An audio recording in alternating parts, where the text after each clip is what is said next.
Hello students, today our topic is classification of objectives. उद्देश्यों का वर्गीकरण और taxonomy of educational objectives of biological science और Bloom taxonomy. किसी भी हेडिंग से ये क्वेश्चन आपको आ सकता है या हम इसको इवैल्यूएशन बेस्ड लेसन प्लान भी कह सकते हैं। तो आज हम इसी की बात करेंगे, ये बहुत इंपॉर्टेंट है, तो आप लोग इसको ध्यान से सुनिए। There are three types of domain: cognitive domain, affective domain और psychomotor domain according to Bloom taxonomy। यानी कि ब्लूम ने 3 पक्षों में इसको विभाजित किया। उद्देश्यों का वर्गीकरण जिसको हम कहते हैं ज्ञानात्मक पक्ष, भावात्मक पक्ष और मनोशारीरिक पक्ष या क्रियात्मक पक्ष। अब हम एक एक करके इनकी चर्चा करेंगे। तो firstly we discuss about cognitive domain, यानी कि ज्ञानात्मक पक्ष या ज्ञानात्मक उद्देश्य। इसमें कुछ स्तर होते हैं, कुछ स्तरों में इसको विभाजित किया गया है। There are 6 types of level under the cognitive domain. First is knowledge, यानी कि ज्ञान। Second is understanding, यानी कि बोध। Third is application, means प्रयोग। Fourth is analysis, विश्लेषण। Fifth is synthesis, संश्लेषण। And sixth is evaluation, it means मूल्यांकन। First level is knowledge, मतलब ज्ञान। नॉलेज को इन्होंने 2 भागों में डिवाइड किया है, रिकॉल एंड रिकॉग्निशन, यानी कि पुनः स्मरण और पहचान। जब आपको किसी चीज़ का ज्ञान हो जाता है तो आप उसको रिकॉल करने की कोशिश करते हैं, यानी कि आपने कहीं पे, जैसे हम एग्जामिनेशन हॉल में बैठते हैं, उस समय हमने जो उससे पहले दिन पढ़ा होता है, हम क्या करते हैं, उसको रिकॉल करते हैं उस ज्ञान को, और फिर अपनी कॉपी में उसको लिखते हैं। वहीं दूसरा है रिकॉग्निशन, यानी कि पहचान। यानी कि अगर 2 सेम चीज़ें हैं तो उनमें कैसे आप डिफरेंस करेंगे। जैसे हम कहें कि फ्रूट्स हैं, तो फ्रूट्स, फल क्या हैं, सारे एक ही कैटेगरी में आ रहे हैं कि फल हैं, लेकिन हम पहचान पा रहे हैं कि एप्पल की क्या फ़ायदे हैं, मैंगो के क्या फ़ायदे हैं। सबके अपने अपने न्यूट्रिशनल इफ़ेक्ट होते हैं। तो इस तरीके से जो ज्ञान है वो हमें रिकॉल और रिकॉग्निशन में मदद करता है, यानी कि पुनः स्मरण और पहचान करने में। या हम स्टूडेंट्स को स्ट्रक्चर, ज्योमेट्रिकल स्ट्रक्चर पढ़ा रहे हैं तो वो पहचान पाता है कि सर्कल क्या है, ट्राइंगल क्या है, स्क्वायर क्या है, रेक्टेंगल क्या है। वो उन सब चीज़ों की पहचान अलग अलग कर पाता है और उनकी प्रॉपर्टीज भी बता पाता है।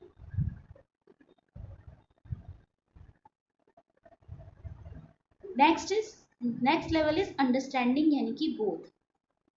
अंडरस्टैंडिंग का मतलब आपको जब ज्ञान हो गया तो अब आप क्या करते हैं, उसको समझ पा रहे हैं, बोध हो गया है आपको उस चीज का। जैसे इंग्लिश में और हिंदी में हम पैराग्राफ्स देते, ऊपर पैराग्राफ देते हैं, आपने देखा होगा कई कॉम्पिटिटिव एग्जाम में ऐसे क्वेश्चंस आते हैं।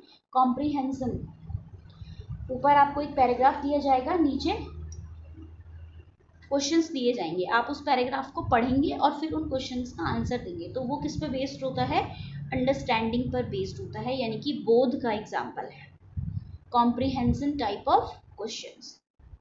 तो बोध अंडरस्टैंडिंग है कि आपने पहले पढ़ लिया, अब आप उसको समझ गए हैं, और जब आप किसी चीज को समझ गए हैं फिर आप उसके बाद क्या करेंगे, उसका प्रयोग करेंगे, ज्ञान का एप्लीकेशन। जैसे हमने कहा कि आपने बैलेंस डाइट के बारे में पढ़ लिया, फिर आप समझ गए कि बैलेंस डाइट में हमें कौन कौन सी चीज़ें खानी चाहिए, और फिर आप उसको अपने डेली रूटीन लाइफ में अप्लाई कर रहे हो कि हाँ मैं ये चीज़ें खा सकती हूँ। फिर नेक्स्ट लेवल है एनालिसिस, यानी कि विश्लेषण। To break down the content, यानी कि किसी भी पाठ्य वस्तु को छोटे छोटे पार्ट्स में डिवाइड करना एनालिसिस कहलाता है। फिर है सिंथेसिस, यानी कि to sum up the content. जो ऊपर आपने कंटेंट को डिवाइड किया, अब आप उसकी एक समरी बना सकते हैं याद रखने के लिए। और लास्ट है इवैल्यूएशन, यानी कि मूल्यांकन, कि कितना इफेक्टिवली आपको वो जो नॉलेज है वो प्राप्त हुआ है और उसका क्या बेनिफिट है। तो यह कॉग्निटिव जो डोमेन होता है ये सिंपली रिलेटेड होता है टू नॉलेज यानी कि ज्ञान से। इसमें हमारे ज्ञान की वृद्धि होती है। और कोई भी ज्ञान हमें कैसे प्राप्त होता है? सबसे पहले हम उसको सुनते हैं, फिर उसको समझते हैं, फिर उसका प्रयोग करते हैं, फिर एनालिसिस करते हैं, सिंथेसिस करते हैं और इवैल्यूएशन करते हैं। तो इस तरीके से हम इन चीज़ों का प्रयोग करते हैं। Next domain is affective domain यानी कि भावात्मक पक्ष। अब भाव नाम से ही पता चल रहा है कि छात्रों का जो भावात्मक पक्ष है, जब हम पढ़ा रहे हैं तो हम उद्देश्यों का वर्गीकरण हमने इसको क्यों कहा? क्योंकि हमें ये पता होना चाहिए कि जब हम कंटेंट विद्यार्थियों के सामने प्रेजेंट कर रहे हैं तो उनका ज्ञानात्मक पक्ष कहीं ना कहीं प्रभावित होना चाहिए, यानी कि उनका कॉग्निटिव डोमेन प्रभावित होना चाहिए, उनके ज्ञान में वृद्धि भी होनी चाहिए, उनको समझ में भी आना चाहिए, वो उस ज्ञान का प्रयोग भी कर पाएँ अपने डेली लाइफ में, वो चीज़ों का विश्लेषण कर पाएँ, चीज़ों का संश्लेषण कर पाएँ और फिर उसका मूल्यांकन भी कर पाएँ। तो हमें अपने कंटेंट को इस तरीके से बनाना है कि उसका जो कॉग्निटिव डोमेन है वो कवर हो, यानी कि उसके ज्ञान में वृद्धि हो। उसी तरीके से फिर हमें उसके भावात्मक पक्ष का भी ध्यान रखना है। जब हम कंटेंट तैयार कर रहे हैं, भावात्मक पक्ष कैसे? कि छात्रों की रुचि है या नहीं है, छात्र उस टॉपिक को किस तरीके से पढ़ना चाहेगा, है ना। और ये जो अफेक्टिव डोमेन है, हमें उसके भाव, जब हम अपना प्रेजेंट कर रहे हैं कोई कंटेंट, तो हमें उसके भावों को भी ध्यान में रखना है। ये पक्ष जो होता है वो हमको सोशल एडजस्टमेंट में भी हेल्प करता है टीचर को क्लास, क्योंकि जब हम स्टूडेंट की भावनाओं का ध्यान रखेंगे तभी हम क्लास में एडजस्ट कर पाएंगे। कई टॉपिक्स ऐसे हो जाते हैं, कई बारी कल्चरल कुछ कम्युनिटी बेस्ड टॉपिक हो जाते हैं, हो सकता है उस कम्युनिटी का बच्चा हमारी क्लास में बैठा है तो हम कोई भी ऐसी बात नहीं कहेंगे जिससे उसको ठेस पहुंचे। इस चीज़ का भी आपको ध्यान रखना होगा जब आप अपना कंटेंट तैयार करेंगे। ज्ञानात्मक पक्ष में तो आप ज्ञान से संबंधित चीज़ों की बात करें, लेकिन भावात्मक पक्ष में हम भाव से संबंधित बातें कर रहे हैं कि हम कक्षा में कोई भी ऐसी बात नहीं करेंगे जिससे विद्यार्थी को ठेस पहुंचे। इसके भी कुछ लेवल्स हैं, जैसे फर्स्ट है रिसीविंग यानी कि आग्रहण। तो सबसे पहले क्या है, विद्यार्थियों को हमको अवेयर करना है, जागरूक करना है कि उनके अंदर ग्रहण करने की इच्छा जागे। जो टॉपिक आप पढ़ा रहे हो वो उसको सबसे पहले एटीट्यूड लर्नर का आप इस तरीके से अपने कंटेंट को, पाठ्य वस्तु को क्लास में प्रस्तुत करेंगे कि विद्यार्थी उसको ग्रहण करने की इच्छा हो, उसको इंटरेस्टिंग वे में आप प्रेजेंट करें। तो आग्रहण का मतलब होता है कि विद्यार्थी के अंदर ग्रहण करने की इच्छा जागे, इस तरीके से आप प्रेजेंट करेंगे। सेकंड इज रिस्पॉन्डिंग यानी कि अनुक्रिया। जब वो किसी चीज को इच्छा से ग्रहण करेगा तो उसका रिस्पॉन्स भी करेगा। अगर वो इंटरेस्टिंग वे में सुन ही नहीं रहा है तो वो आप कुछ कितने क्वेश्चन कर लो वो रिस्पॉन्ड भी नहीं करेगा, यानी कि अनुक्रिया भी नहीं करेगा, क्योंकि वो ग्रहण ही नहीं कर रहा है क्लास में। थर्ड में है वैल्यूइंग यानी कि अनुमूल्यन। जब वो किसी कंटेंट को ग्रहण करेगा, उसका आंसर देगा, तो कहीं ना कहीं वो उस कंटेंट के मूल्य को भी समझेगा। अगर आप उसको बैलेंस डाइट पढ़ा रहे हो या फोटोसिंथेसिस पढ़ा रहे हो तो उसने क्या करा, पहले ग्रहण करने की इच्छा जताई कि हाँ इंटरेस्टिंग टॉपिक है, आज मैं प्लांट्स कैसे अपना फूड बनाते हैं उसके बारे में पढ़ रहा हूँ। और आप साथ में चार्ट भी ले गए हो, प्लांट भी ले गए हो, तो इंटरेस्टिंग वे में उसको मज़ा आ रहा है कि हाँ ये इंटरेस्टिंग वे में पढ़ाई हो रही है, उसकी आंखों को अच्छा लग रहा है, वो देख भी पा रहा है, सुन भी पा रहा है, समझ भी पा रहा है, महसूस भी कर पा रहा है, तो उसकी ग्रहण करने की इच्छा जो है वो जाग रही है। और फिर जब आप उससे कोई प्रश्न पूछ रहे हो तो वो रिस्पॉन्ड भी कर रहा है और उसके मूल्य को भी समझ रहा है कि प्लांट्स के लिए जो फूड है वो कितना इम्पोर्टेंट है और हमें प्लांट्स को पानी देते रहना चाहिए। तो वो क्या करेगा, उसका अनुमूल्यन भी करेगा, यानी कि उसकी वैल्यू को भी समझेगा। फोर्थ इज कंसेप्चुलाइजेशन यानी कि प्रत्ययीकरण, और फिर उसी आधार पर वो अपने एक कॉन्सेप्ट फॉर्मेशन करेगा, यानी कि अपनी एक अवधारणा बनाएगा, एक प्रत्यय निर्माण करेगा, है ना। पूरा टॉपिक क्या है, फोटोसिंथेसिस। जो हमारा कॉन्सेप्ट है वो क्या है, फोटोसिंथेसिस है, प्रकाश संश्लेषण है। उसमें हम वाटर के बारे में भी पढ़ रहे हैं, सॉइल के बारे में भी पढ़ रहे हैं, सनलाइट के बारे में भी पढ़ रहे हैं, लेकिन कॉन्सेप्ट क्या है, एक ही है, प्रकाश संश्लेषण।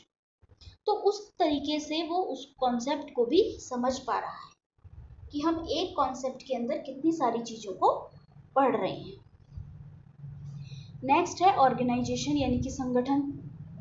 और फिर उस सारे ज्ञान को वो क्या करता है, अपने मस्तिष्क में संगठित करता है या अपने नोट्स के रूप में संगठित करता है। और फिर धीरे धीरे जब उसका एक ऑर्गेनाइजेशन हो जाता है तो फिर वो उसके कैरेक्टराइजेशन यानी कि चरित्र निर्माण में वो चीजें आ जाती हैं, यानी कि वो डेली रूटीन लाइफ में उन चीजों को यूज करने लग जाता है। तो उसका कहीं ना कहीं चरित्र का निर्माण भी होता है।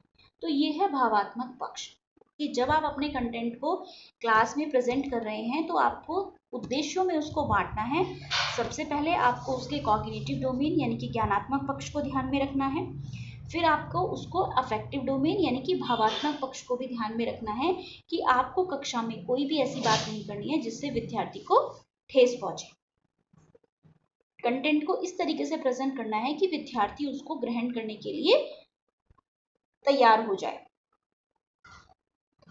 और फिर थर्ड आपका ऑब्जेक्टिव होगा साइकोमोटर डोमेन यानी कि मनोवैज्ञानिक पक्ष। जब हम मनोवैज्ञानिक पक्ष की बात करते हैं,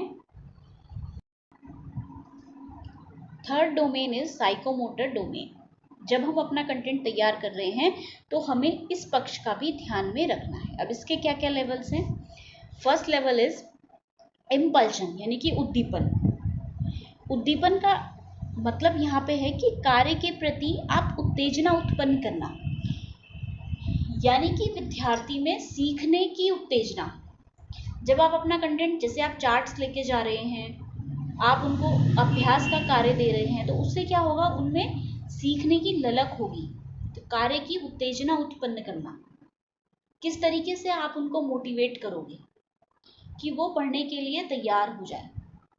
तो यहाँ पे कार्य के प्रति उत्तेजना उत्पन्न करना, इसका भी हम ध्यान रखेंगे। फिर है मैनिपुलेशन यानी कि कार्य करना। आपने विद्यार्थी को उद्दीपन दे दिया, आपने उनको क्लू दे दिया, अब वो क्या कर रहे हैं, सीखने के लिए तैयार हो गए हैं। अब वो उस उद्दीपन के आधार पर अपना कार्य करेंगे, उस on the basis of impulsion. जो आपने उनको इम्पल्शन दिया है उसके आधार पर वो अपना कार्य करना शुरू करेंगे। फिर है कंट्रोल यानी कि नियंत्रण। जब वो कार्य कर रहे हैं तो वो अपने व्यवहार पे किस तरीके से कंट्रोल करें, है ना, यानी कि आपको कक्षा में डिसिप्लिन भी मेंटेन रखना है। तो विद्यार्थियों के व्यवहार को आप कैसे कंट्रोल करेंगे। फिर है कोऑर्डिनेशन यानी कि समन्वय। कार्यों का किस तरीके से आप कोऑर्डिनेट करते हैं, किस तरीके से उनका कोऑर्डिनेशन होगा। वो आंख से देख भी पा रहे हैं, हाथों से कार्य भी कर रहे हैं, अगर वो एक्सपेरिमेंट कर रहे हैं कुछ, है ना। तो उस तरीके का आपको कोऑर्डिनेशन भी बना के चलना है कि किस तरीके से वो कार्य करेंगे। फिर नेक्स्ट है नेचुरलाइजेशन यानी कि स्वाभाविकरण। जब वो उस कार्य को बार बार करते हैं तो क्या होता है, वो उनके स्वभाव में आ जाता है, यानी कि कार्य करते करते उनका रूटीन बन जाता है।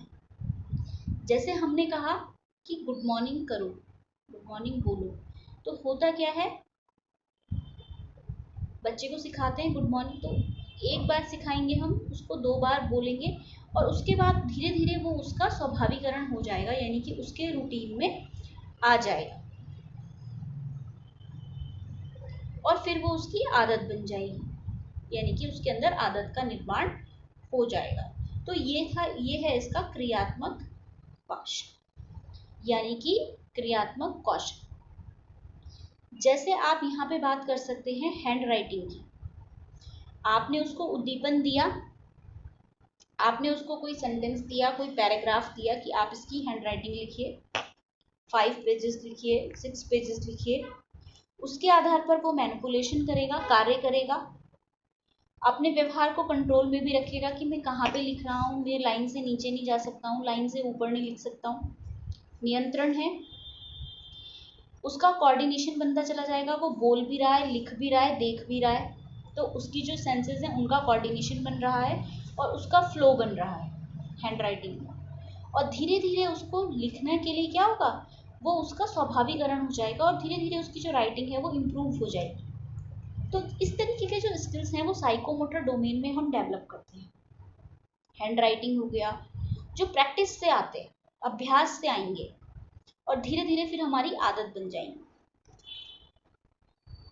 फॉर एग्जाम्पल जैसे हैंड राइटिंग हो गया और आपका ड्राइंग हो गया, ये सब साइकोमोटर के अंतर्गत आता है। या आप बोल सकते हैं कार ड्राइविंग, है ना। आप पहले जब कार चलाना सीखते हैं तो आपको बताया जाता है कि ब्रेक है, एक्सीलेटर है, क्लच है।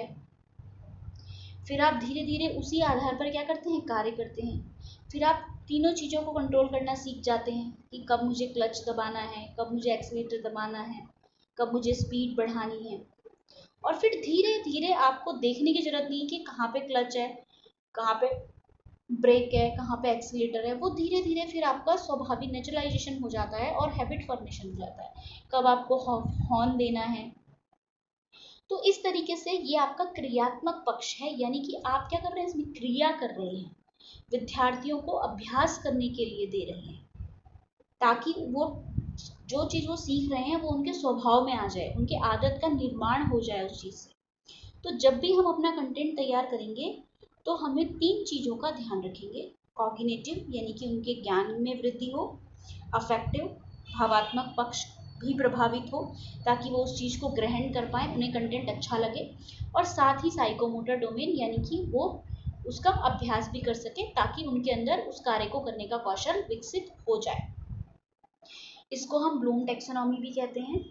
इन्होंने 3 तरीके से, कॉग्निटिव डोमेन, अफेक्टिव डोमेन और साइकोमोटर डोमेन, ये तीनों चीज़ें ब्लूम टैक्सोनॉमी के नाम पे भी आती हैं।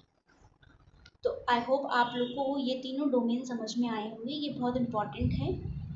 कई बार पूछा जाता है एग्ज़ाम में, आपको इसके लेवल्स पता होने चाहिए कि हर डोमेन में कौन कौन सा लेवल है, किस लेवल का क्या मतलब है, ये आपको पता होना चाहिए। तो आई होप आप लोगों को ये क्लियर हुआ होगा टॉपिक। Thanks for watching.